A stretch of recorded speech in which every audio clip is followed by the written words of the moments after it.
meeting fiasi yefen senya obia oto breu sabri payi munamitin jidinim pa inkabantu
It's better late than that. Inti mamuna kwa baby. Jumejini almost from Bandrika Group and a Prophecy Seekers News program or a Power Council live on Mamba TV Kumasi. Hidden from the masses. Yebrenunti Mekono and Tantam Sopa na fe yetini na the associate my helpful na not yet. Make I was Hotel School of Journalism and Communication Studies as a new academic calendar say. In 2024-2025, foundation be na yantete sense century. Can say I've been for 1 century man mo do one na tete wo. Na say ukura one certificate si atete wa. Obi aso so if you say one tete no eye number 1. Enti say kwame bi kanom Captain Smart no enyina gidin akase a kan say Hotel School of Journalism emo na ofaye. Bibi a fancy journal say English and no tell my wooden game pa. Enti bre commercial smase ene menhia Gamana Hospital no ne di hwanim. Ufro ka na odu kageti ana so ko uteke fema. Ehwa na school mo. Unya se uko media school, no mo sawo media house. Na ufri studio, na kwa classroom, ufri classroom na ko studio. E basa wontetie no chese edi nkam kra. Enti bra na embenifo enmo. Oh yeah, Opia Wakasa bedroom, or that don't be a non apple intensive training, a public speaking, any idea, and also, yeah, I know you 3 months. Now, free what to talk about. And I want a regiment, or person specialize or baby on or more intensive training over. And son of regular no, we are being a diploma. Now, what me at Wasso University, and also from penny 40547 823 005. Na 0243 842 007. Tech lead others follow. Mamenka will say, I have someone na Yadia the Enchanaba, but Sabe Beconia Sini. Nanso so when Chris Faith Natural Hair Clinic in the Dija, or call Suye, Eddie will yabby home how come down one dear. Any now ni how, or Breno a swati, into Froka, never Kumasi a putuja. Station wa, New Shane Impe, a whole and a Chris Faith Natural Hair Clinic, a wa, or Boama, a fofra, and now one ya re edu nya, edu obusuabo so, na edu odipeduapo sono or hotom. Ye ni yadie. Hepatitis A, B, C, ni de keka ho nyina. So hepatitis no e koduru zetin pa, obetua se amane free hop. Kompo onfa se kan kan ebekọ. Ebia now de no when liver problem ti ama wofu na yekase ni nyina osa ulcer, cancer, any diabetes ahodo, pressure ahodo, syphilis ahodo, ene ne keka ho ni nyina. Kidney ni nyina oye ho adwuma.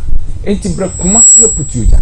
Lake Road, ebra when you share contents answer jate pram so no odro putu jesi wo ha station so free kuma say record dia usi a wo ntwa kwan ni ne mom so free be kwa ne miam ye bi na eba usi a no twa kwan ni mu na free station pe ni mu ha akoto Chris Faith Natural Hair Clinic na Dr. Isaac and Dr. Abraham ahwewo aboa ama wa yare no ase etu from penin 4 was 0555 639659 0555 639659 na 0242386584 na obejo so na asembise bia wo no otumi amawo yawo ecumenism and the new word yanka yanmo ani wiasem ashafoforo yakoye ni ma hunu ni ma ACC a asebibi koso ni yetwewire so ayete se ensuo yiriba nanso emfuye akata so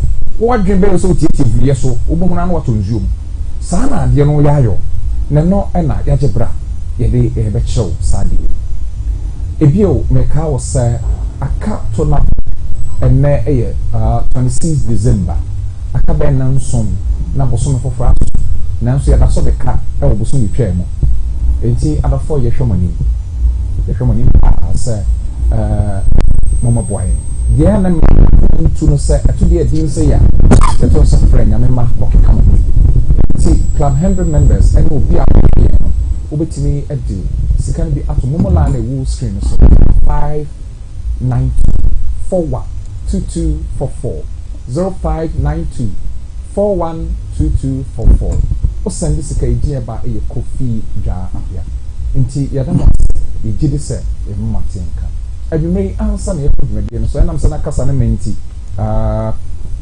me ma bofra ketwa me ka chire Macangel Kabana Ja Apia happy birthday o 17th birthday I won't feel to do so in me me the radius so do me pa e bono say mini na so so radius am pakan dwuma yi mo said the washa simple ye na dada e wo dwom to ne keka ho mo no everybody emmo Macangel busuani nyina ofa o ma me unuanom ne efie obi a asafo no ne obi a emmo happy birthday Kabana Rabin Cow recipe nenumre mene osampakani Marty Donko na ejijuma nenumre osampakani anoche entimi amedu ai enema no dos mse wotia no nechi kakra ekọ me krase nti wantimi amedu nenumre din osampakani August Mafia na mene ejijuma Gabriel e produce show no Eda Jonas ne Eda Kofi Poku ombasai na nso do nti o masa kwan ko eda ye de nyame jamo se monkoto aso o de mo yem do kuma se pai ebra e de nyame oba de eda se ama kwan se na nyame wasa kama to aso yeso so mo bo hu nti be fa de nyina no mum to me be sorry sabe se dwumadie ya ebra de yenti me ne nko o de o tumi che ade nyina the kind of ma wona ya ti won sam ti ase o honhom ne honam ye hu se bra ye wom no ebrebone wo wrade nko an ye dan wo se obabo ama de nyina yiye de da wase mbobruhu ne watom enu nsha de ama wo ma wo Yesu Kristo din mo amen ramati mo akwaba pacho mi joso mze koho no da so wo ha aka nzo bende As I said, it was here ready to man one. Right. And Kakraka, did you have a fine? Yeah, no chance. Did he say, you have 4 pie mine? Said the MC Bobby Momo in Team Kakraka, be a poem. And then you may hear the new word other and the communism. Yanko anyway. A chair, a tear for you now. Okay. A few corner here. A senior coupon say, I'm finding Mubru who in a doye. I'm more than crop for mine. Okay. A day was when they signed here, using to open. Now, after 4 Friday, you see the padding. And crying say, what shall I say? And when we are in Baba. And to move be a movie not done, I say, I fear you be women, and your mum by Emery. There be a burning corner papa, and so papa and Barney Bonidia, so on some kind of home call. I feel a day, no dear. Young companies so, yeah, fed your grow. Maybe a year drone young crock will be. Yeah. Or say we are Sanakasan be 2024. Yeah. A current 2025. Yes. Send and commission on Namano. And in you see any books are hot. It's a 2024 will be anything. Will be anything. Will be a mompai, will be an son Yakupomuye. Okay. You say, name a business in the Dawson. All right. Yanka say yes about 2024. Yanka, sir. Name of the Numa some say, and when we query ya. And near maybe business. Anna, if we are so different, so I can say be I catch you say, over the year 2024. War near maybe in 2024. Okay. Tia the Nimunia macro. Tia. Now, Mamma Murin, we say Ghana 2024 in penny for no as a budget anymore. Okay. Say, wow, what the car? And you super two, remember Hebiano. Very duty free. For 8 months. Vice President Swaka. Say near then a new say. Over her say, a free 2024 aircraft. Petro cars a war Ghana honey a idiot. Or so will be ya. Ka all commercial vehicle taxi the trotro phone in a binya car for fra. A new super true diesel. Cow sorry and what progo. Bear 5 city and apples or 20 city. Now what do you the whole day now? What am I? And also they will be because a yenona obuko home meeting so you fossils every system anymore. Yeah.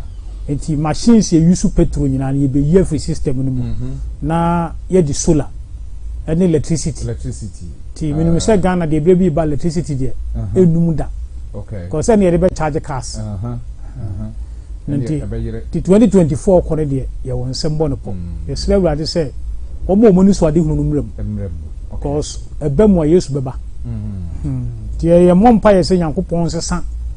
You so many so. Debbie. O man on Cosso. O man on Cosso no more achieve. Because then the day is my beba. When they are achieving that, now am I getting closer to the second coming of Jesus Christ? Nema a Christophon's ya brabo. The Ecumenism and New World Order Part 15. Okay. Ada. Yadaso Babylon system rising. Okay. Now Babylon system no rising. Yes. You catch us say one language. Babylon no tem be one language. Okay. The one language in the modern world, Babylon. Okay. And as woman yantia back. Yeah. And fans yen the crow will be up in so. And now suddenly a bit my drama one language. Okay. Language in United say Omunina one mind. Good. And you one mind, you know, and they say Ombe so more achieve world peace and safety. Okay. And none of the new world order. Now, you were one language be a new world order anymore. And then only a person yes, last week you person yet was free. Okay. And the Yamsha same Leviticus chapter 18 verse 22. Okay. Me to me called the book of Leviticus. Yeah. Chapter 18. 18 verse 22. Okay. Already Nakopon asked me. Na wone obarima na obana. Aye chiwade. Leviticus 22 verse 13. 20 verse 13. Yeah, okay. 2013. Okay. 2013. na obarima one obarima bi da oba na no won be no aye chiwade kum na won won moja gu won atifi saa nsɛm yenu a yɛwɔ hɔ yi ɛyɛ bususɛm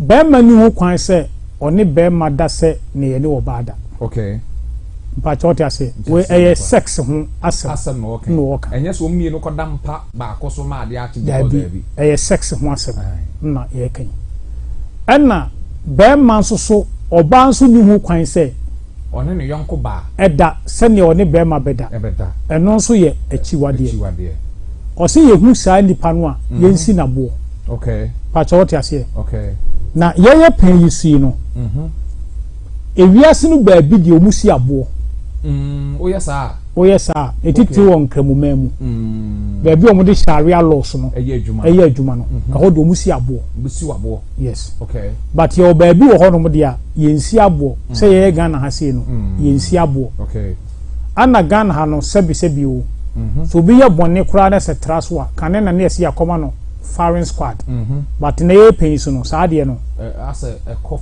fam yɛti bi akyɛ na emom ne yɛyɛ no sɛ yɛtumi bi kɔ hyɛ prison ne nkwa na nyinaa condemned prison okay patch life imprisonment okay enti yɛyɛ pɛn so deɛ wɔyɛ Ghana ha no yɛgyina asɛm wo sɛ yɛbɛka ne sɛ yɛhu sɛ bɛrima ne bɛrima ɛda na ɔba ada ka yɛmfa no nkɔtum ne nkwa na nyinaa okay ɛfiri sɛ ɛyɛ akyiwade a ɛtia ɔman no okay sɛneɛ nyame asɛm so na yɛgyina yɛkasa nyɛ ɔman no mmra ɛso no gyina okay pakyɛ wote aseɛ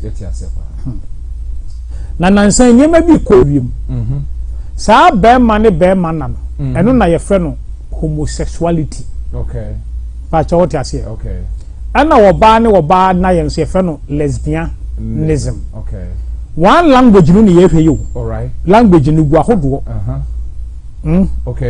okay na Bible no sɛ ɔka same sex marriage a ɛne lesbianism ɛne homosexual no ɛyɛ pɛ tiɛma sɛ bi akɔ akɔka Bible no ahu lesbianism wom homosexual wom na mmom ɔka same sex wɔn bɛka sɛ lesbian no ni Bible no nti wobɛtumi ayɛ anaasɛ bi akɔ Bible no yɛ homosexuality a na ɔkɔ wiase nkratam ne kɔka same sex a kɔka sɛ two different things yes ɛyɛ adekorɔ no a okay na saa ɔmo yɛ saa deɛ no ɔmo wɔ ahyɛnsodeɛ okay ɔmo sɛ na ɔmo ahyɛnsodeɛ teɛ no ɛyɛ mi hu mpo ɛyɛ mi hu ɔmo ahyɛnsodeɛ nti okɔ baabia na sɛ ɔwɔ saa deɛ wɔ ebi si hɔ a yɛn ka sɛ nea esi hɔ no wɔyɛ lesbian ase wɔyɛ gay yɛnyɛ saa na ɛpɛ sɛ yɛkyerɛ na emom na se kyerɛ ne sɛ saa bea hɔ na ebi wɔ hɔ okay bakyɛ ɔte ase anaasɛ obi abɛhyia obi na a rainbow ayiwe wɔde apam ataade ahyɛ a ebia na wɔ campaign ma wɔ ma anaasɛ wɔyɛ bia anaasɛ ebi kura onim na wakɔfa ahyɛ na emom dodoɔ no adeɛ ɔmu nim bakyɛ ɔte ase na emom nkɔbɔ wɔn nsɛm ni n'akyi wokɔyɛ saa wobɛto ɔman no mmra na ɛda mebɛbɔ video atoa so okay yɛkyɛ mebɛbɔ video so no sɛ ɛyɛ mpanimfo a ɔmo yɛ kuku dam a ɛwɔ wiase ɛna ɛkasa yi okay ebi yɛ asɔfoɔ ebi yɛ aman no mu akanifoɔ asodifoɔ atitirafoɔ ɛna ɛbɛkasa okay sɛ nkɛ sɛ kɔyɛ tɔfia papahwe kwaafo bi te sɛ yɛ mu bidi a wo sɛ na ɔka yɛ nkan ha me kame me bɔ ne ha wote aseɛ enti yɛntie video no mu nsɛm yɛwia ne yɛdwa so deɛ bisa yɛ nsɛm okay enti video a ɛdi kan nie all right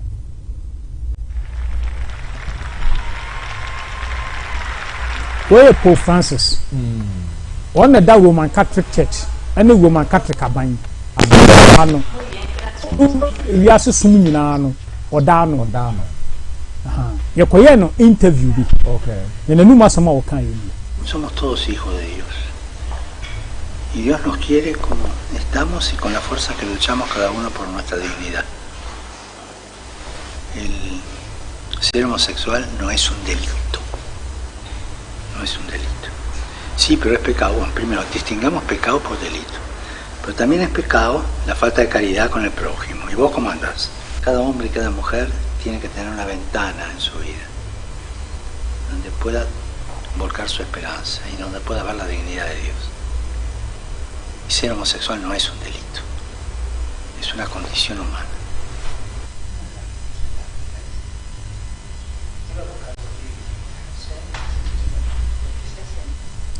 Eda, ebreninti.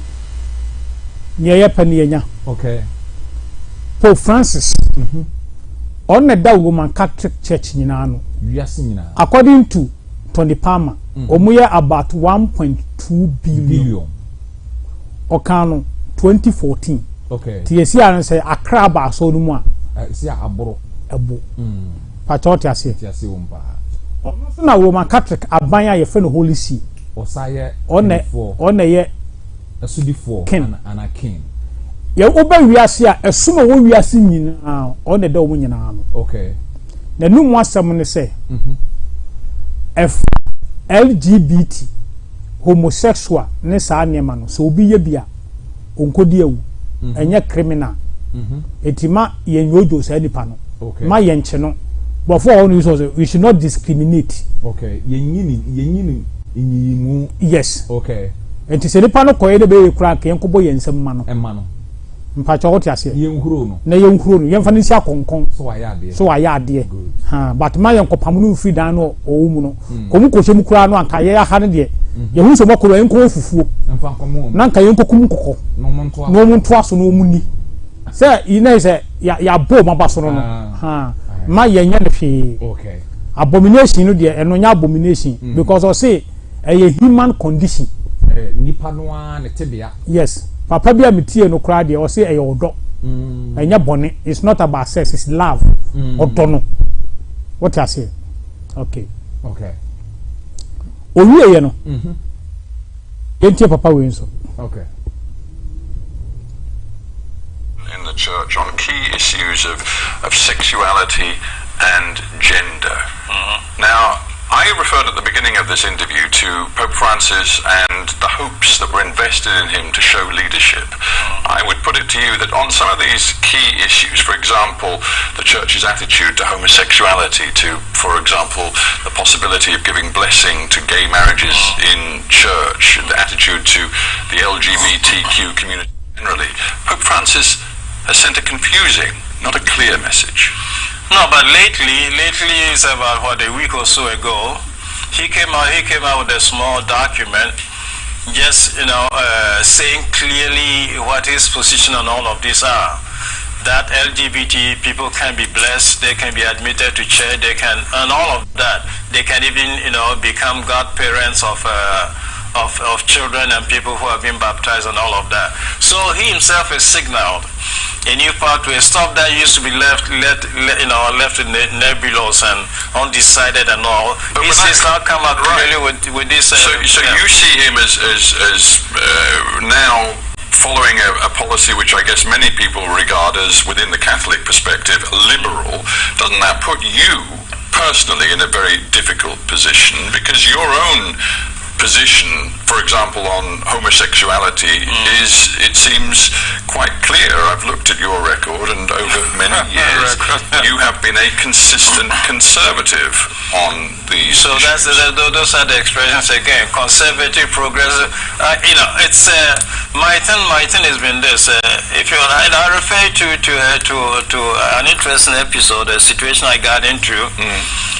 Responding to an invitation to go speak in Slovenia at one point, and then the bishops were wondering whether to allow it because there was a lot of media agitation. It's simply, my position has simply been this, that LGBT gay people may not be criminalized because they've committed no crime, but neither should this position also become some position, something to be imposed on cultures which are not yet ready to accept stuff like that. Well, it should be. Papa we Ghana ni this year. Yeni ayediem. Yedi na on. Cardinal Peter Turkson, Chancellor of the Pontifical Academy of Sciences. Papa we and the bekachire yense. La da to si no. Tamwa wo motoro no kan Yes. On Yes. On a better say and say, if we are simply phone atum. One cry the DNM the call UN. The call UN. DNM say, or the ma no. They actually did. Yes. That is Obia. Yes. It means Oko Roman Catholic Church mo. We or cardinal. Now Roman mun cardinal for no yomum. Okay. Ya wa cardinal yetimi appoint no as a pope. Yes. And ya wa cardinal ontimi meye pope. Okay. Now when mo de o ka cardinal no a otimi meye pope no. That's what happening. Yes. Oh, answer no. My acknowledge BBC News. Say, yeah, na mom saso ni nya video yi. Onna panu bisa no. The Catholic position. Okay. On LGBT people. Ano no cause oh, ben tumienu ani ni oda ye ya no kra no. Ono wode the position ai de be. Aba. But the secretary said Pope Francis wa anfa in the name of Catholic Church.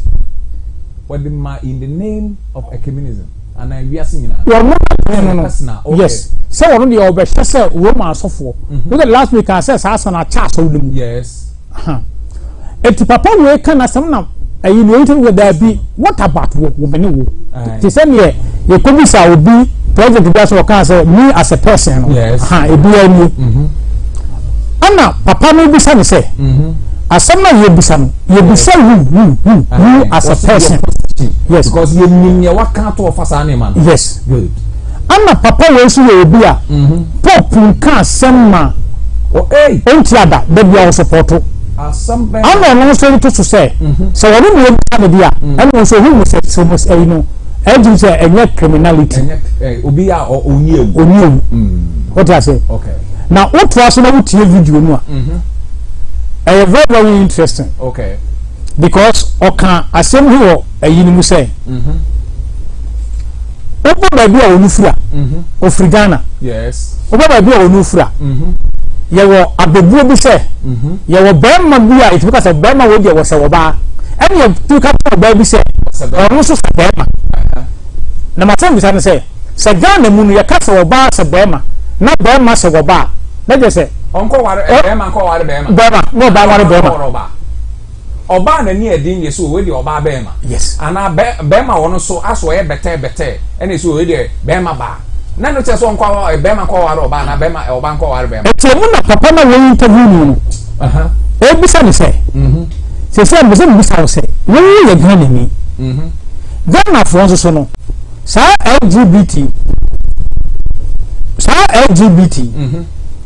mu some parliament din. Okay. Mu some parliament din. Enti so what been you say? Yenti no. All right. Then go screen so.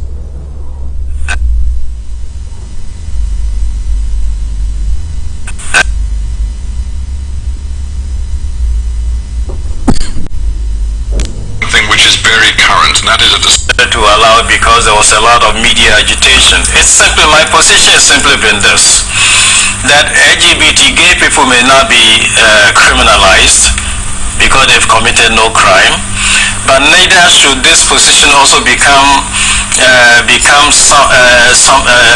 something to be imposed on cultures which are not yet ready to accept stuff like that. Well, this is where it gets interesting. You're Ghanaian. Let's just get to the root of this straight away. You are Ghanaian. This summer, the Ghanaian Parliament passed it's called the Appropriate Sexual Rights and Family Values Act, which set up a tougher regime for gay people. It clearly criminalizes homosexuality in Ghana, up to 10 years in prison for LGBTQ advocates, up to 5 years in prison for identifying as gay or engaging in gay sex, even criminalization of public shows of affection between same-sex people.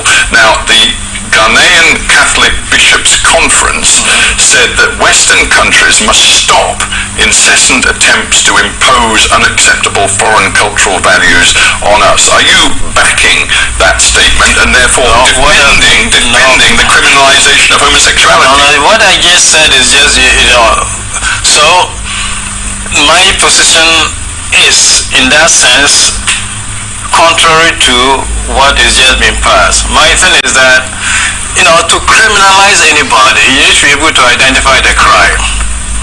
Okay, so my position has always been LGBT cases are not to be criminalized, but neither, and this I think is basically what caused all of this in Ghana, because traditionally the Ghanaian culture has known of people with some such tendencies, and I say this because there is an expression in the local Akan language, that of mine, of men who act like women and women who act like men. There is an expression for it. It means that this phenomenon was known in the culture, in the community and all of that.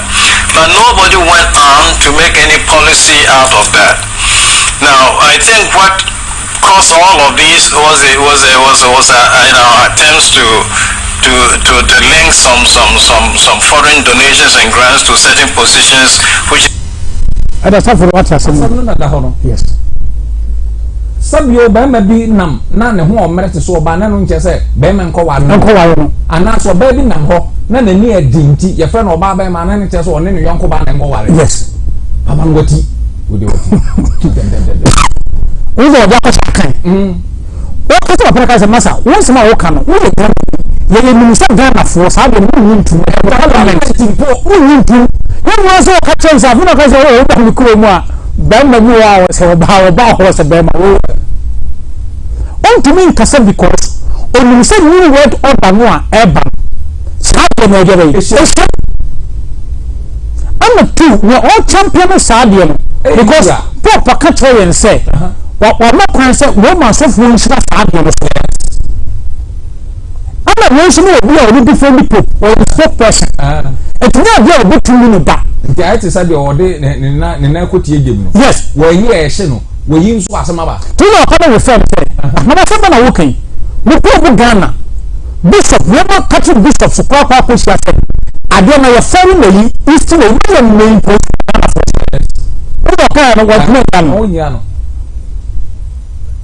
Okay, Yenchi TV3. Okay. And never say if we are called Catholic Yankasa or TV stations. They say I call BBC. You don't say Yanko controversial subject needs to be given the necessary attention so we know where we stand as a country. And still on this developing story, let's speak to Most Reverend Matthew Jamefi. He's Bishop of Sunyani and President of the Ghana Catholic Bishops Conference. Thank you so much for your time. Does the Catholic Bishops Conference agree or at odds with Cardinal Texan's stance that homosexuality should not be a criminal offense? Hello? Hello. Can you hear me? Yes, please. Yes. Yes, I do. I was asking the Catholic Bishops Conference, do you agree with Cardinal Apia Texan's stance, or you at odds with his stance that homosexuality should not be criminalized? Yes, that has always been the stand of the Catholic Church, that you should not criminalize homosexuality and homosexuals. It may be a moral aberration, but it does not rise to the level where homosexuals and lesbians and gays are considered as criminals. That is the position of the Catholic Church, and that has been the position of the Ghana Catholic Bishops Conference. So it's not stating something new. It's not an imposition from outside, contrary to the statements the Catholic Bishops Conference issued in August, along with other leading Christian groups in the country. Well, I'm not aware of the statement that you are making, but I don't think in any statement that the Catholic bishops have been party to, we have said that homosexuality should be criminalized. Not in any statement I recall that we have jointly made that. But we should make a clear distinction between criminalizing. I'm referring to you saying that it is an imposition from the Western world. Yes. What you are saying is the practice of homosexuality should not be legalized. It should not be made part and parcel of the culture of Ghanaians. that. The church does not accept that. Muslims do not accept that. Africans do not accept that. So it should not be legalized for it to become a norm as part of our culture. That is different from saying it is a crime. That is different. To be a crime means it is punishable. You will be punished. You will be put in prison. It will be placed on the... TV3 for us say, and people say, yes, homosexuality, no, and your crime, and he and Maka say you're criminalizing. Okay. Pope Cardinal say, Catholic say, and your crime. That is the son of Catholic Church. Yes. Roman Bishop Conference say, and your crime. Catholic Bishop Conference. And your crime. You should not criminalize because you should not import it because it's free. Western world. Okay. Now, the reason I work on it, I say it's not crime because when something is crime, yes, it is associated with what? Punishment. Yes. But you tell me what person. What's the reason of what? Mempasa Catholic say to me Bible. To kasa to Bible no to twina. Me no many problem. Yes. Me dey nan ka menya ke kwa other world no. Wo mu a wo menya Catholic afo no wo mu say wo mu dum kra Bible. Ne nkɔ hwe. Ebi se Catholic dey o ka je wo mu kra dum so to me Bible nkra dey wo mu kra dum dum dey. Enti wo kra nkɔ ma sam ni hu papa. Bible no se obi asa yempra no yenku no yentwena so. Wo dey o se da bi. Da bi na Bible. Church ni position ni say enye not come above it be na man from them to come with the council. Yes, you will woman set will be a we could practice game. Yes, to come with the council. Aye, you are set will be for woman do the say serious what will you I think I will say now another question. So you are another question.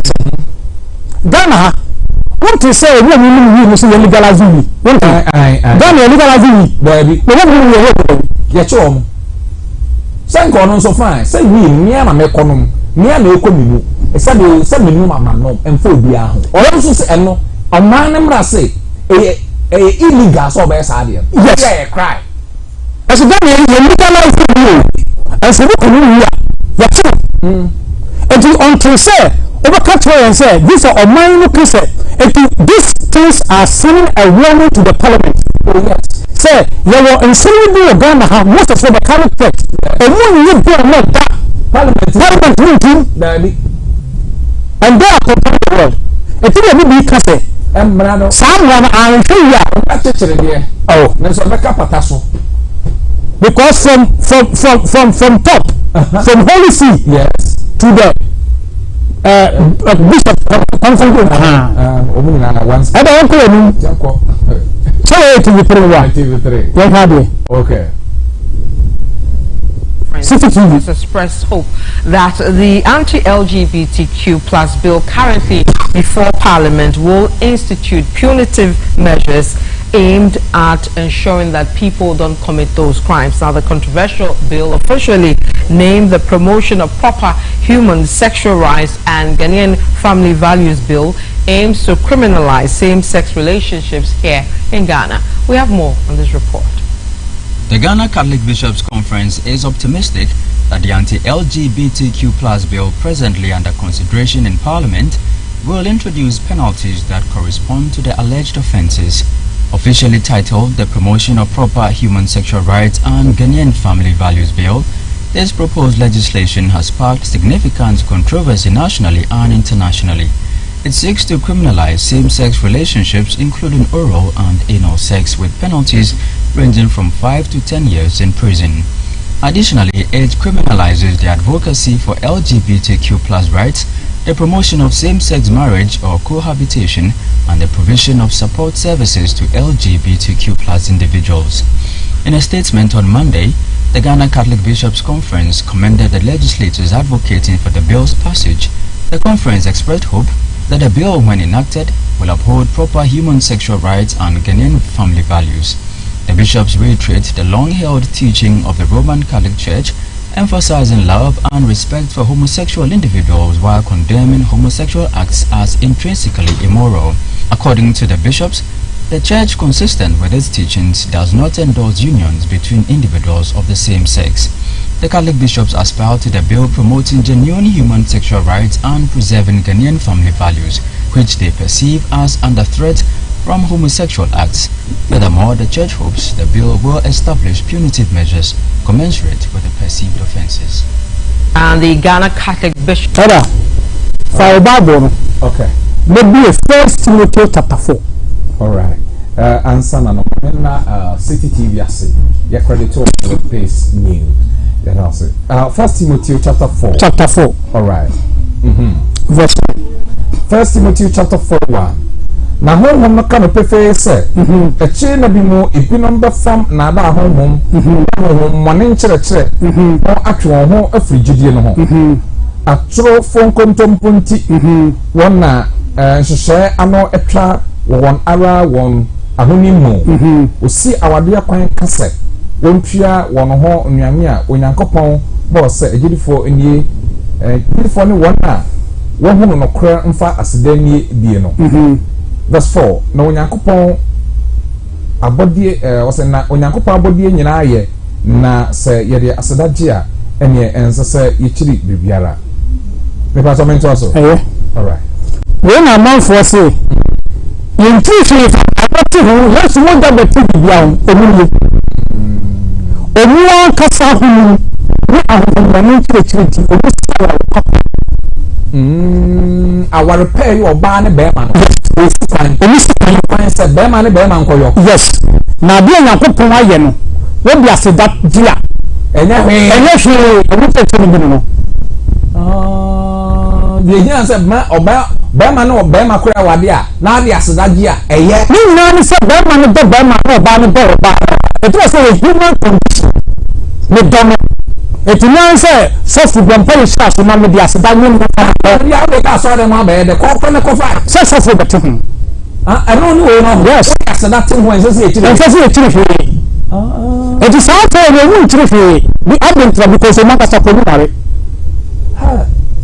eti wu etire hwe aseda ji a ense so etire hwe oba ne oba oba ni bia yes oba ni wowo yes oba ni ponko very good be ma ni akoko very good ya unya dia sedaje a ye njire e na bi ni mo ntiase a o say o ko fa wo pray kwa papa ye na we o ko fa wo kama ya papa ye na we because we that statement I am coming na ko say a children when we are getting close to the end that will say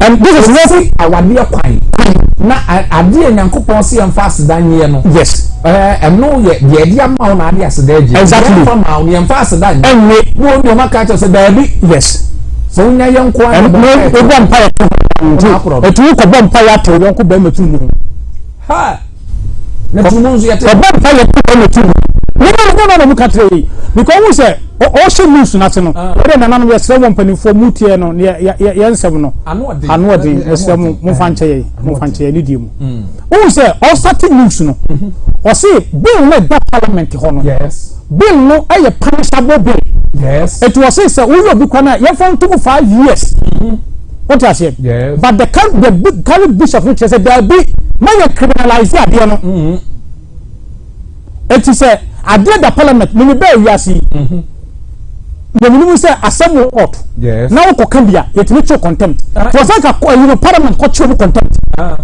because bill ya e da now they are influencing the parliament yeah because parliament to me or one as high court yes they are influencing the parliament because broni no interview cardinal tax no ka say you na Ghana for motion what I say now they are influencing the parliament to say ma mo criminalize that no a che say ma mo fam nan to ho na se fam nan to ho a obi kono wi a eno no ya legalize it's ya man ko fo mu wi odi mpa bo to wi no anom because woman for say odi mpa bo to ho ya no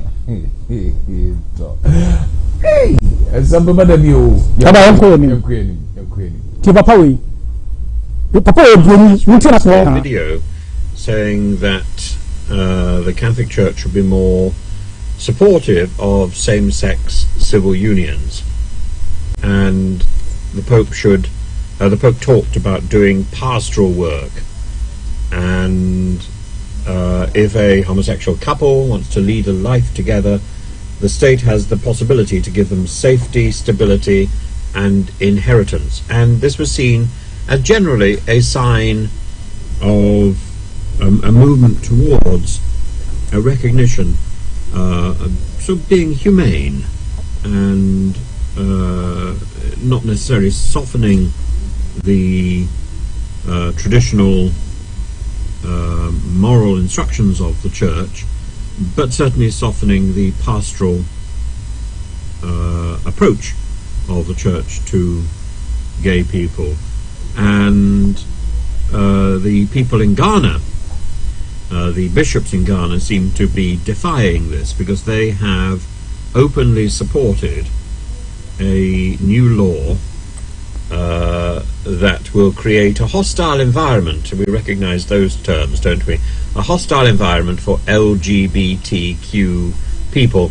This is a law which is going through the Ghanaian Parliament with the direct approval of the Ghanaian Catholic Bishops' Conference, publicly expressing support for what human rights organizations are calling a draconian bill, the Promotion of Proper Human Sexual Rights and Ghanaian Family Values Bill, which will make homosexual practices illegal in Ghana.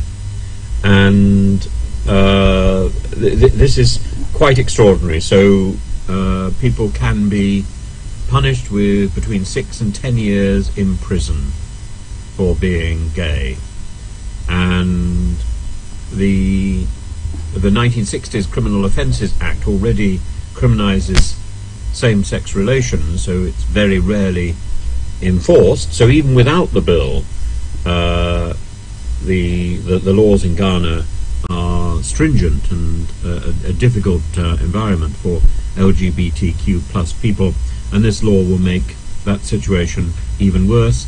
And it is now getting the backing of the Catholic bishops, who call being gay an abominable practice made in. Yes. If you take Papa, we are some of the what try and say Ghana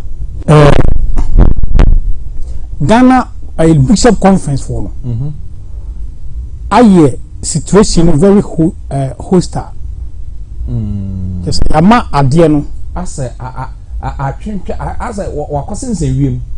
something like that, because at the end of the parliament you become position. Yes, so mo kasa eduru dom nti ye enko ye den ti esi aban no nya den.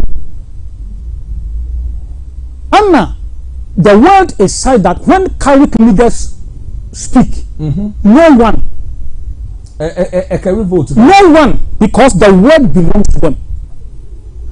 Yes. It's in a bem na ye ka say.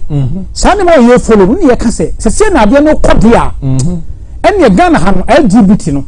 Ebina den hini. Yes. Mr. Production say mon check me guest no microphone no e ma me na amount for complaining say breaki pa madaroma. Because who say omuna champion new word order. Yes. New word order so a part homosexual no say new word order. Yes. A part of the 17 Sustainable Development Goals. Eshem go 5 and go 10. Yes. Yes. Also no can say they are infringing their human rights. Yes. Look at this man was saying that. Yes. It's the Siano Ghana ya beye South Catholic foreign some na Ghana beye international. Ya beka since mu. Yes. Ama wiase nyina ehunu baby a yede ade no kro no etianya nwa se ebue bi ye mpanyiri kan se ade no de ansha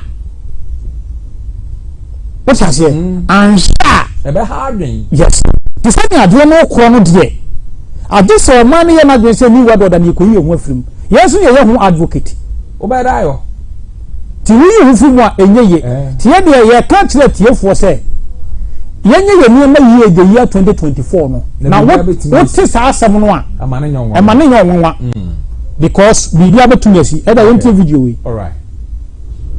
Significant endorsement today from the Church of Jesus Christ of Latter-day Saints. Now, to be clear, Mormon doctrine remains the same, marriage as the union of a man and a woman. However, a statement from the LDS Church expressed support for both protecting religious freedom and respecting LGBTQ rights under the law. As for the bill, quote, so apart from Amayno, everybody brings so bad on me. So also support. I saw it say Latter-day Saints. Only a from Mormon Church, no. Almost one now so we support same-sex marriage. Yo, Omudi Afim. A baby matters for him, but him. I'm matters to cry the watch. Sir, is there a more? Your Methodist, no. They are Benya Methodist Ghana. Yabenya International BB Methodist. And Yabenya Methodist Church Ghana. Yes. And yes, ya no. Oko Methodist ya. Omumuache. Oko Anglican. And say and so we bunu chichaba. Ebinum na omu no support mu yempanifuo no. Okay. What you say? Ana yemi wa Africans no etete omu hu. Na te say e wo ma wa ma no ne ahodo no de enkonkon a bibirim ha se bibiri no. Yes. Okay. Yentie papa we. Papa de ka ma we de mebom video ni nyina. Okay. Ya kan ye course wo Ghana Parliament. All right. Efa LGBT bill no. All right. We honorable Sam George. All right. What I say? Okay. Yentie no. Na yan hwe say e bibia wo kan sa asem we no. Ya hwe say carry conference for the team. Obasa be kan sam no a. Oka ye mu ebie kwa. Yes. Honorable Sam George. Honorable Chiopi. Fearless demeanor has delivered a stern warning to Western powers who might be against Ghana due to an impending anti-LGBTQ bill. In a bold move, he drew a compelling parallel to the recent actions of the United States, pointing out their targeting of the outspoken Ghanaian politician Sam George, known for his strong opinions and fearless demeanor, has delivered a stern warning to Western powers who might be contemplating sanctions against Ghana due to an impending anti-LGBTQ bill. In a bold move, he drew a compelling parallel to the recent actions of the United States, pointing out their targeting of the Speaker of Parliament in Uganda following the passing of their own anti-LGBTQ law. He declared that if America dares to follow suit, Ghana will retaliate by shutting down American businesses within its borders. Hello and welcome. This is Rain Smith, and you're watching the New Africa Channel. Let me use this opportunity, Mr. Speaker, to celebrate Mr. Speaker, who has been a stalwart and a bastion for this bill. But for Mr. Speaker, this bill would most likely... What you also or celebrate Mr. Speaker, which is Honorable Abembabe, because of the name to form. Very good. Yabakolemu, you are question and what aha ya head ya baka sene nano the masses wa peja and answer that susu so yanko have been killed. Mr. Speaker has stood his ground and ensured that this bill has come this far. And I want to use this opportunity with the support of my colleague members of Parliament, since we all support this bill, to serve notice to the Western powers that we have taken judicial notice of what they have done to the Speaker of Uganda. After Uganda passed the bill, the sanctions on the Speaker of Uganda's Parliament and on the sponsors of those bills, we will serve notice as well that if they replicate same with our Speaker and members of Parliament, we will also take action against their business interests in our country, because they serve in this country and make money from here and take back home. They cannot hold us to ransom. Sam George further exposed the glaring hypocrisy of America, highlighting their failure to impose sanctions on the Secretary of Defense despite contradictory events during Pride Month. Astonishingly, the U.S. Secretary of Defense obstructed and prohibited a transgender parade on a U.S. Air Force base, claiming a lack of endorsement from their own defense headquarters, the Pentagon. Governor DeSantis of Florida passed legislation targeting openly transgender individuals. So why hasn't the American government taken decisive action against its own citizens? Why is it that the American Secretary of State has not sanctioned the Secretary of Defense, because June was declared Pride Month and they had transgender parades.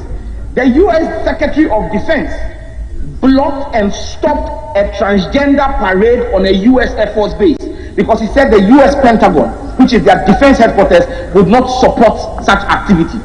Governor DeSantis has passed legislation against open transgender parades in Florida. Why have they not taken on their own citizens? In fact, in 2022 alone, there were 433 actions in State House of Legislatures across the United States, banning and clamping down on homosexuality.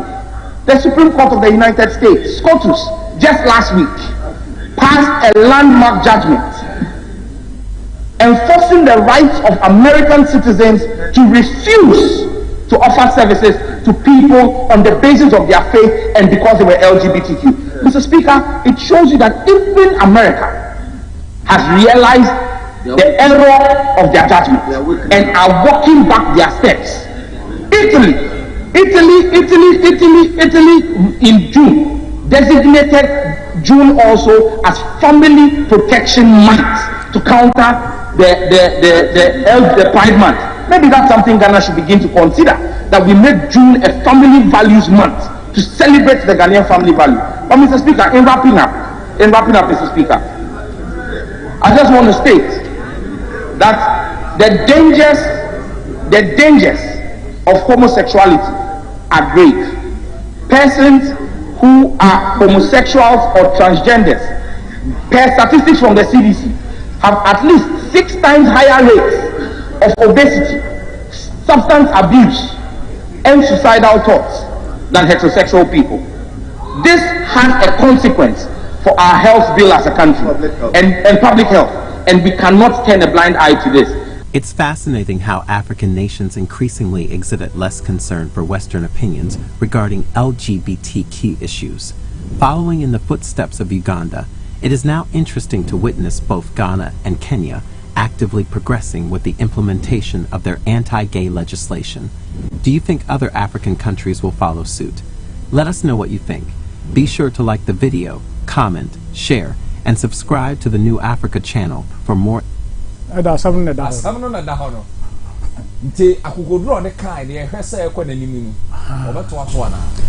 issue is say, ono aye aban mu nipa.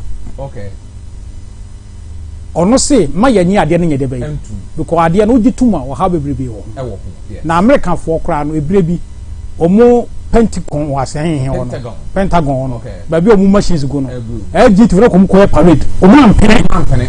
So how you waka nyema pia even America itself no kra na herself no ahwe sa nyema no yensoso now waka kra say Supreme Court di ojutum se yema kwa ma obi enye no wo mo sa akomachi akohu say sunsun fanso no e so dangerous. Yes, yeah, we are not say LGBT for no omo do any two for no we say and kwa na me pa ye kese because we no use no what I say drug abuse is an nyina go do ha I see there omu kuta Bible ye first reading, second reading, third reading was all them no say ade no yemakwan yemfa na say Sam George onye Christo yemfa na sa so when you suffer we're just a politician and now cross our minority. Yes, say ne manfo anto abana amane bi okura parliament won di so oba common person omo clerical okura Bible omo si ade ne ye enye wo mo okura Bible no ka Yesu ana Yesu ne wo no ana ne man Maria ana hwan ana Holy Mary ana hwan no wo mo do mo si anyim yantu o wan krofo o person like do mo sabe ni yenu e de communion no communion ya wo ni Yesu mo da no mo na no no wo mo do mo si anyim tu mo da no kwase wo ma safa no bi no mo o mo na no mo na mo da no mo de aduane no ama na ka wiase e ka mo ja no aduane de na lipa hia ne kese moja na liquid no ha o mu no nom ano o bu de aduane tra white na ma ayi fo no mu no o mu no se anyintum ya nya de no bone. Yes. Omuna, omukura Bible no so bi yakura nkensi na. Sam George onye omukura Bible. Enti we wa den say obi ase bi ni mu, o na bo Sam George. Onye so fun ti have o nko bi.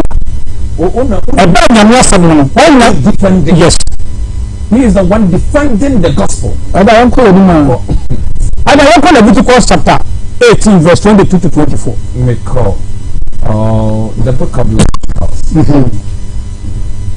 Chapter 18 verse 22 to 24.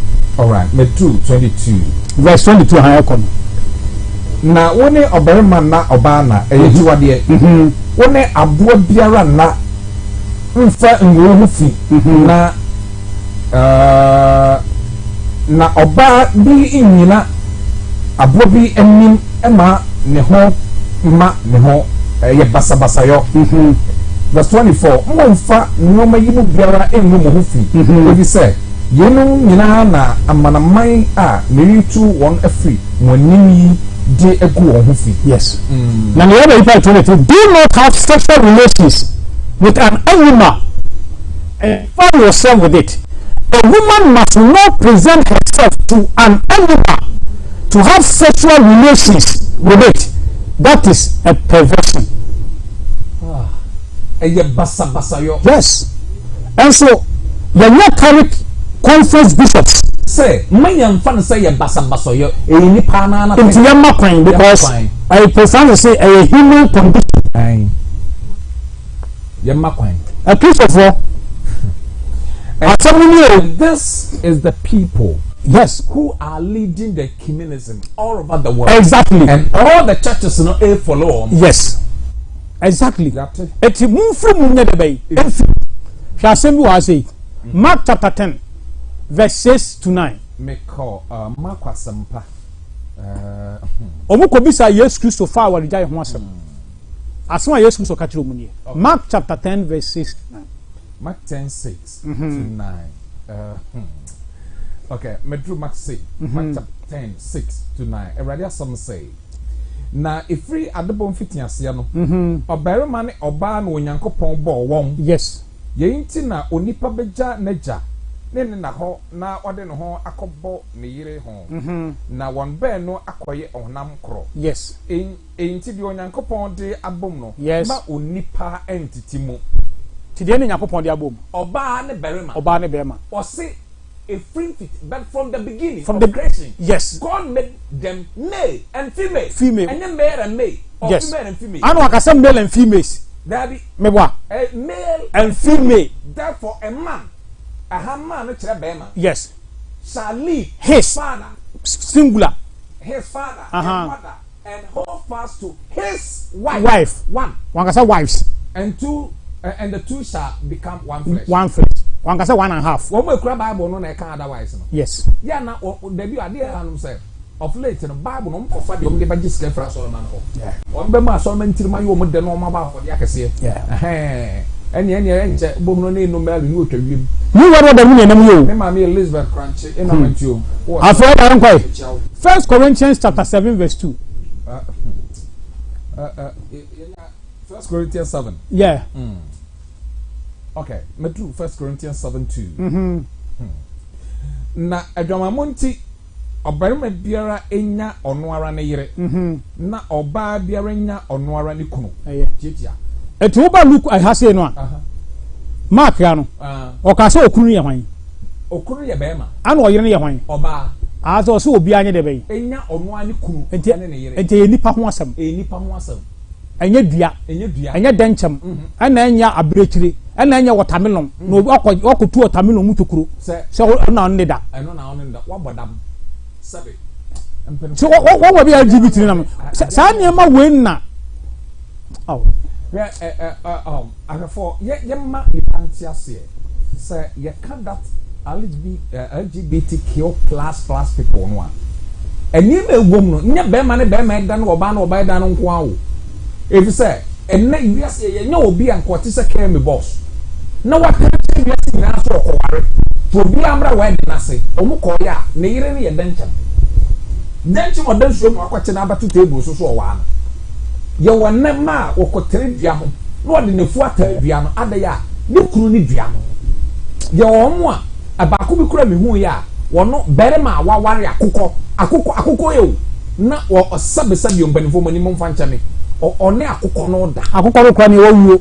nyemu hu ye akukọ wawuo na watu ni tutukuru Ada de enko na saa de kase yegina ho a because I am person me do ho videos hu bema won de wa ware wo so on de ya ma na kwa so otimi ware bibia nti wo abo wo Ada papa we book yeta kan ho asempa Ralph Epperson I know true book bi afre no awake New World Order. Okay.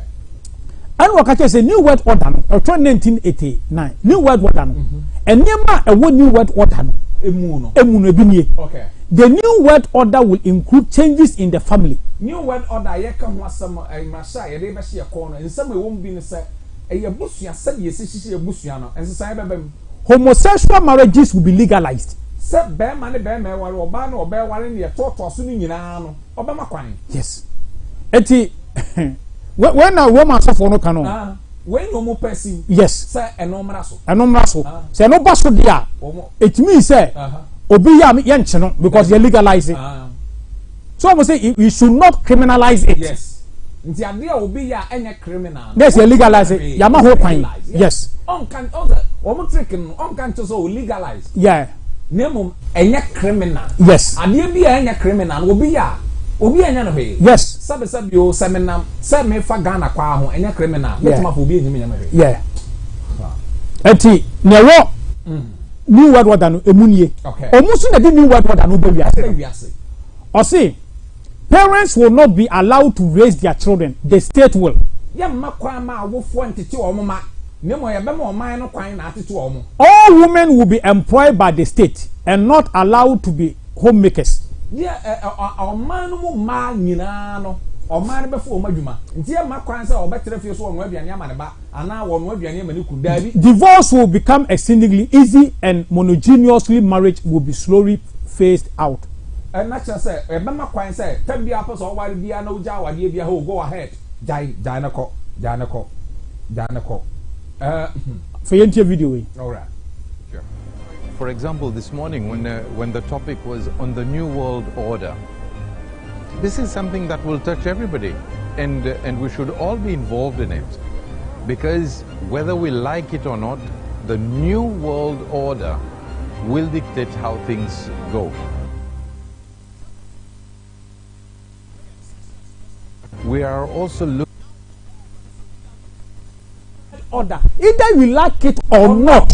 New World Order no muso ni emunso kan yo e ji so obi ka to say homosexual no ye betwamu a oboa asofo na na de omo no gitu. Yes, ada yanko ya ni ma ada ye be koye ayi bi research bi. Okay. Na according to research no o say we that time na omu fa omo yi ni ma yo. Okay. Na omu nyanya yi yo. Or see, gay sex is no longer as widely criminalized as it is used to be. Eti eneno about gayism no sa de no a. Asa ye hunu ho sa boni. Enya bon dabi enya criminalized. Say na net no, but a total of 66 nations still have laws against it. But ye bo amai aduosensia om na wo mra etia sa na ma we. Yes. Countries wo wi ase wo de ko United Nations kra na say mo koy and they were about 200. Okay. What I say? Yes. Na emu 66 pe. And I want mra etia sa de. Etia sa mra no. Sa 66 kwa bebre nyuntum Ghana ka ho ya nyuntum. Ya hwa de. Okay. List ni. The listen so crowd don't run Africa. What when nyuntum ni? O mo update no October 2023 ya. Okay. Enti sa wo hwemu a, obo say out of 66 no. Oba Africa. Country a wo mra ewo LGBT no mudi ni Algeria, Burundi, Cameroon, Chad, Comoros, Egypt, Eritrea, Eswatini, that's Swaziland, Ethiopia, Gambia, Ghana, Guinea, Kenya, Liberia, Libya, Malawi, Mauritania, Morocco, Namibia, Nigeria, Senegal, Sierra Leone, Somalia, South Sudan, Tanzania, Togo, Tunisia, Uganda, Zambia, Zimbabwe. Now, there's a secret here. When you critically analyze it, Obamu say majority of these countries are Islam. Amai 31. Yes. And Africa, now we are draw na Islamic based countries. Because Ubenya, Kenya, Which is Morocco, and Nigeria, Senegal for the one, Sierra Leone, Somalia for South Sudan, Sudan, Tanzania. Let's say African your countries you will more jatum. Ghana they no konko. Yeah, 31. Yeah. Out of about 52 or 53 countries, 31. And I saw Asia. Asia, Afghanistan, Bangladesh, Brunei, Indonesia, yes, Iran, Iraq, Kuwait, Lebanon, Malaysia, Maldives, Myanmar, Oman, Pakistan, Palestine, Qatar, Saudi Arabia, Sri Lanka, Syria, Turkmenistan, United Arab Emirates, Pakistan, Yemen. Omunyina so hwe nkramofo nkwa etikanya nkramofo aman no a enkasabre nti so 66 countries na enye ntumu no anaso mo meritia no over 80% Islamic countries oba America come here say America no North and South America no come here say country omunyi ntumu ye Dominica omo Southern America Grenada, Guyana, yes, Jamaica, yes, St. Lucia, and St. Vincent. North America, island. It almost say North America, country back Ukraine, state back Ukraine. According to report to know now. St. Lucia, fine. Jamaica, yes. The Washington, Kibati, Niue, Papua Guinea, Samoa, Solomon Island, Tonga, Tuvalu. Miss One Cross or Mike Kitty. Now,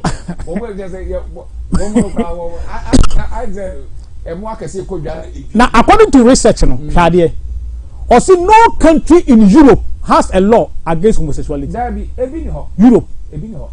The last European location with such a law was Northern Cyprus, recognized as a country only by Turkey, which repealed its law in January 2014. Now it will be back to Asisano. Also, we back country is Russia. Also, Russia no more be. Let's go 2013. I know what's a son. I declare say. Baby and Kolawo, baby and Kolawo, no. My yama homosexual for Nko, and I say, you can't watch more online. It's a young Kolana, then you're online, yeah, then painful with me. What does it? 2022, so almost extended Sadian, over Lithuania, also the same thing. The federal enforced law on the protection of minors has been repeatedly debated by Lithuanian officials and challenged in court. There's a near baby yema nkwala ehunu sa tikanya nkwala dia the same as hungry almost the same thing. What I say it is the whole of Europe there baby Libya and Nigeria also have anti-gay propaganda laws in addition to their laws allowing same-sex intimacy. Yes. So 2023. Yes. And to watch a unit that one not just say a yes no there. Session Kotoaba. Now, so United Nations don't matter about their to yes. Most sisters now come over 200 a year to Ada. Now, saying you say justice is a call we are seeing now. What we are seeing now committee India 24th international conferences. Now, Omuko eno. Assembly kopie. Okay. Now, assembly pie no. Any. All right. Sound. Production, my sound. Speakers there are, and the amount of knowledge we hope to gain through these sessions, I think that's the need of the hour. So, calling up next, we have Honorable Mr. Alvin Sumana Kingsford Bagbeen, Speaker of the Parliament, Republic of Ghana, who would be addressing the audience. Thank you, dear students.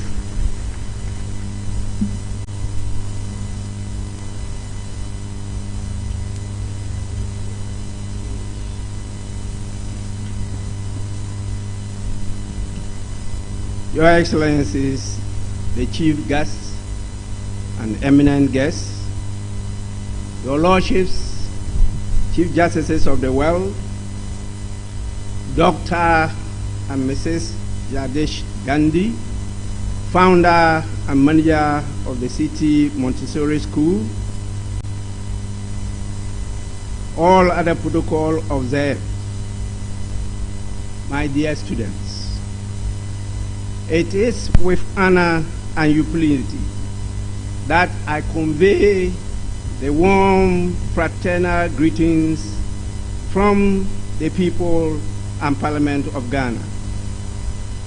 I am the Speaker of the Parliament of Ghana, and I express my gratitude to the City Montessori School for the opportunity to participate in the 24th International Conference of Chief Justices from the world. This conference is of great significance, given its focus on problems confronting humanity today, and the fact that the majority of participants are school children, our future leaders.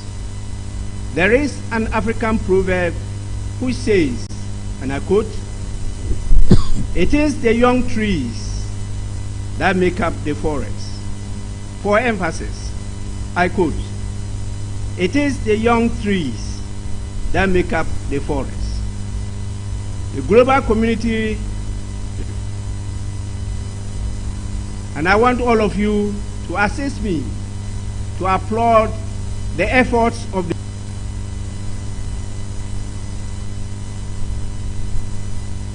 the audience so that we are able to keep to the time.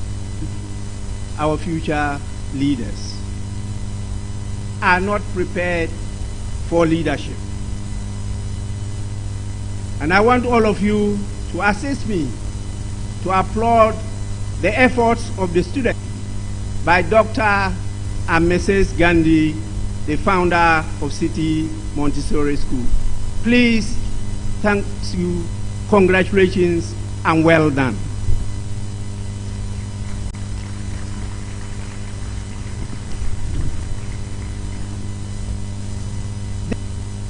Global governance.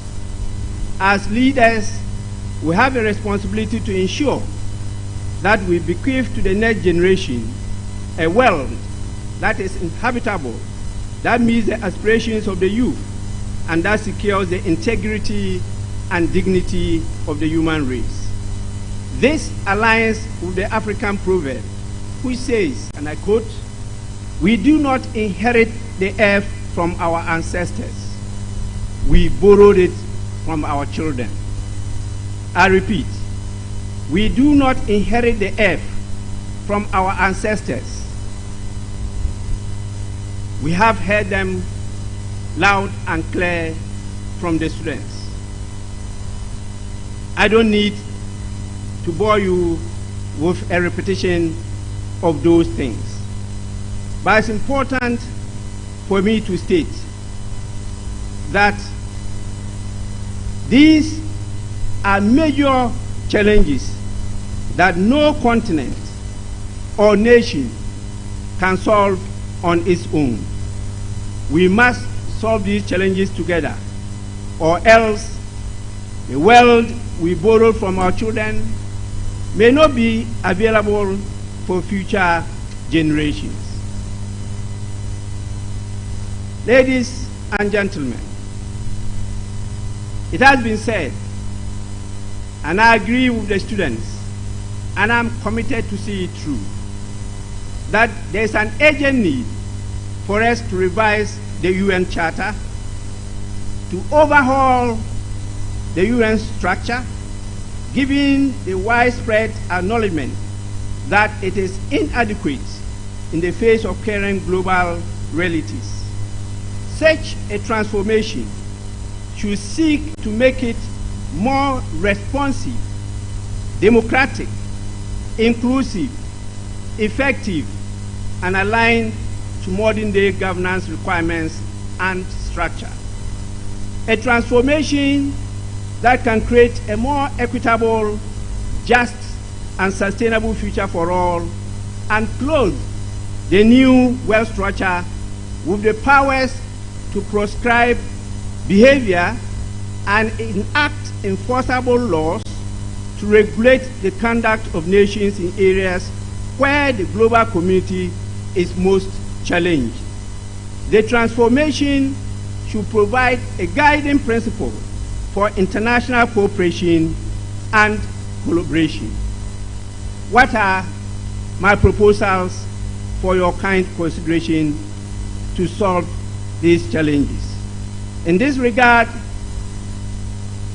I support, and I really would want to applaud again the efforts of the students and their tutors. I support the call for a new world order. One people, one world, one destiny. What young you a summon on the down. A summon on the down. Ebia honorable on your way said gazing now or more champions of my into as a new word or on your way. German the benefit of the doubt, say Ebia unim waka, but new word order unim as I say who unim as Sarah Epperson account walk in a to say new word order include homosexuality and other things. It's not maybe some say. Maybe some honorable Sam George say. Hey, be a now you speak our pager in nine. Send us what in 19 more. Maybe I say our pager. Okay. And see, near Roman software more catcher say. More legalizing. Yes. And she knew what the name. Sa bill and a done anymore. And see, sanity. Sa bill and a done anymore. What you say? Now, or can't we Peppers me. Purpose to be reported. Yes. Na emu mienu. Ana okay. Yedi kan a peace FM online. Yes. You don't must say. 6 November 2023. Ana report on the political section. Okay. Nobody buy time for a new world order. And the whole pine headline. Yes. And the whole. You got another one. Me brenunti. Ha. Na say no true no. Okay.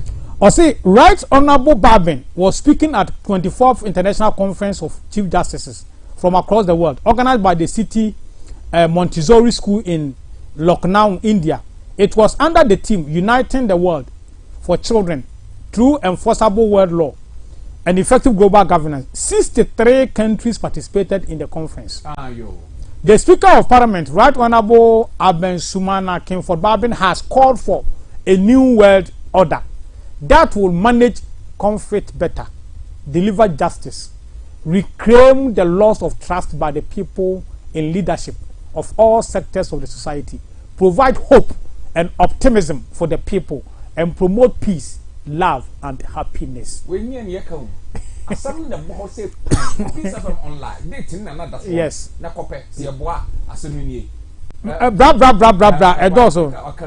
Emra was here from the CSO's law. Yankofa CS law sumra.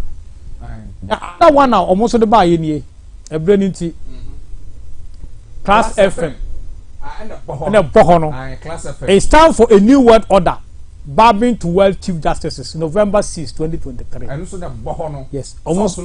Yes, meeting. Yes. I said that CSO was established. Okay, law no kind. That's the Community Schemes Ombudsman Services Act.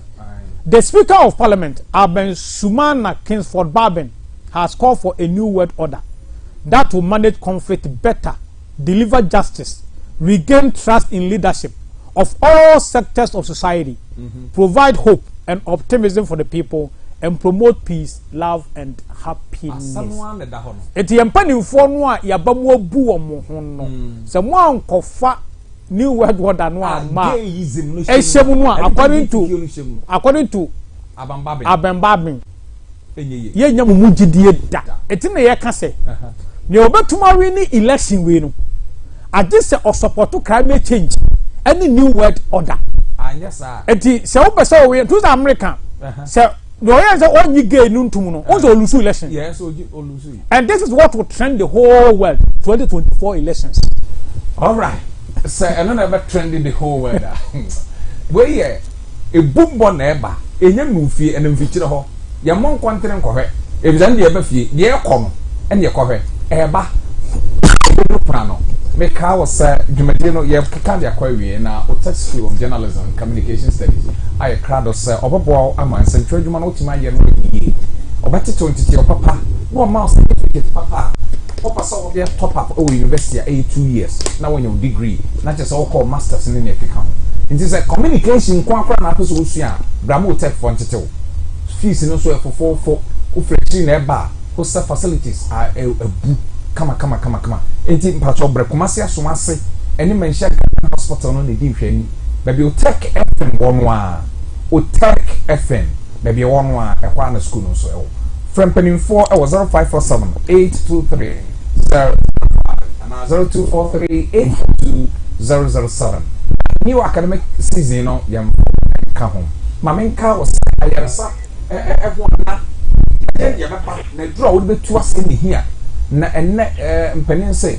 batakare do so nti wa hwa no wo dio ekamukan sesi ande baby a yagye atum say yakan e Chris Fade Natural Health kuma se puti oja wa eho na wabade mu a wama ayarsa nti bomode ne ko ho ne koche wayarsa Chris Fade e wo dwane hwe ni mu ha dwane hwe ni mu ha e kwa na wo Frempanin 40555 639659 0555 639659 and 0242 386584 ya don mase papa me ko man so na ahwefo so baka biomo ewo mo 0322 15302 Kale Bajote menka Hello. Yeah, we didn't be able free. Make a free commercial no bantama. Okay, we didn't the same. Hello. Kasamiti, we didn't the same. Never talk free coffee. Okay, 7 meet you. And 24 Nami Sham. All right. More acting and coupon at the 4 any. I'm not a non-tier. Patra me kana me frame fe. Any deal, Sanka, some job, every team of footy and Kabebwa. Kawano, Pilato Nagin, no one use young Horonensa. Nanka win free parliament or crown resign. Then we are banner. You be can, the can say the Binkum. You are tossing you in another being free or command. The lady can go to me and no resign Horonensa. Now, ready a better than what you can went to me. Nanka when you are the so maybe my city and the man. Only a serving coffee made us a papa. And I don't saw my head on kind of shop. Then I was saying, offer for beating my friend. Hello. Hello. Hello. My home so and so one cassa. Okay, offer for and so beating me about rim. If I shall fry and your wife and so for so test one cassa TV no so. Offer ya na TV no what do ne no volume no man ko from cry. Na wahwe dia to aso. Hello. Hello. Hello. Hello. Yeah. Good evening. Mpaso ma woni so kakra ma mi wai. Hello. Good evening. Asabiti o udi ni ba bia kasa free. Hello. What's your menka? Metonka. Udi ni ba bia kasa free. Wafanya biashara na kasa free papa. Okay, me too. Mo program no ene pesa na mo program ni. Okay. Azama mo kan dia. Azama mo kan dia ma I am sure papa. All right. Metonka. Ama oyam shisho. Definitely no radio. No. Okay. Oyam shisho. Hello. What's a menka? I'm set na homa no enimwa. Hello. Okay. Momfa offer from amame. On the say ama yam hihia aba. Onya nhunu ya ene mi se opeda de empa ba ka HA. Me say na the ban. All right, hello. Hello. Yeah, we didn't baby Kasa free. Hello. Kasa meet you. Hello. What you mean, ka? Hello. Hello.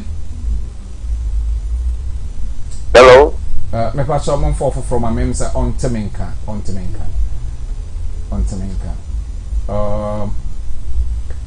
Yeah, hello. Me brain po nso ya pray. Okay. It's my father for being me no be aka ho. Hello. Hello. Hello, Jin baby aka free.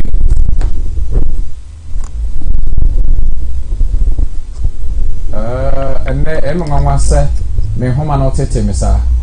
Hello.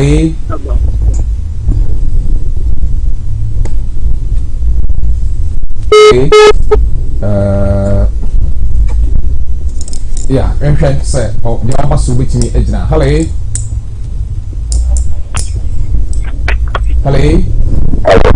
We didn't have a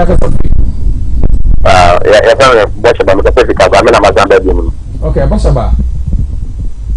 Let me see, Mokoga now. The name of the TV, right? The name is Bible Naka, say, Oba and Wale, Bema. But if I almost get to Domina, Oba, Wale, Obano, almost a mammy, Papa, and a woman, Obano. If he has been in the years of the women, Castle, and for the 4 day, I saw for you, and she says that you were here, almost a internet time, already not almost in the I know it's everything. So don't go over you, and then maybe with you down or say, Bruno, you have to buy Bruno, not time for the phone now, Mumbai. That's the idea, I am with you, almost a couple of him. Yes, so you're a Ghana for the Christian age. I'm also going to work out the most. Right. Some sabe me fa offer for chatwo na mara for app. Hello.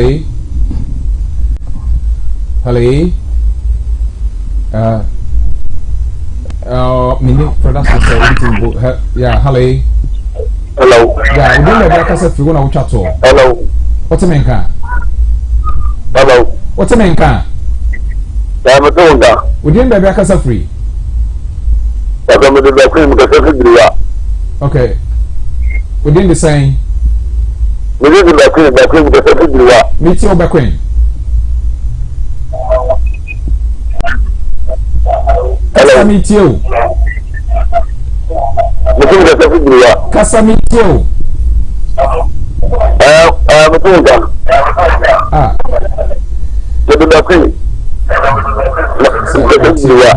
Otieno hunti emwa man komono emwa. Alright. Me ye namako. Open for ye krana yako. Bebe num se ebiasi sesia de aman penimfo eni wiase penimfo di bo man ye new world order system. Na niema egom no na eda agi no. Bebe no pese o mo dodge ekofa ekire kokasa ase ye nka ho ba na nuamu nso na ye adwuma. Ofuti etwato me brana so. Ne mesra ne sai. Ya man mu mpanifo no ya ye kasa Ghana ye oman konkon okay no kre na ye mpanifo no amu omoni na ho okay se omudo mu ko bata new world order no omunyi se no ayekoso no dia ene omupo omumpew saa de no parliament ayi no bill na da ho de ombaji atum so omumpe bia no omuntwe omunfi wiase decisions no wiase ni meetings omufiri ho onu se omukọ yi no do habaye no okay omakoma country bia sa national determined contribution omama country bia 2024 from 9 to 12 months okay obia contribution wo de ba bia adwuma ama ye bia te climate change no so no ya mo obia 9 to 12 months obia amfa no de anya adwuma now I'm for who report Emra before 2025 November. It in a cano abom. It will be family in Naho. Na the yen. I'm part of so okay a Ghana budget in one. ya kan wasem ya ye whole program of Ghana budget enti no 2014 ekosi 2025 no Ghana for 2024 to 2025 Ghana for nto maso say Ghana for beti LGBT no masem because Roman so for no mu akasa no omu kasa kwa all right omu kasa kwa yenso ye beti na etofom ye de beba yada mase yahwefo semobo ama dwumadie ekoso yada mase se de chase na chichichiri na no munya abotre na yada production so ase so mabo ama etimi ewie ni me caro say momola no da so screen so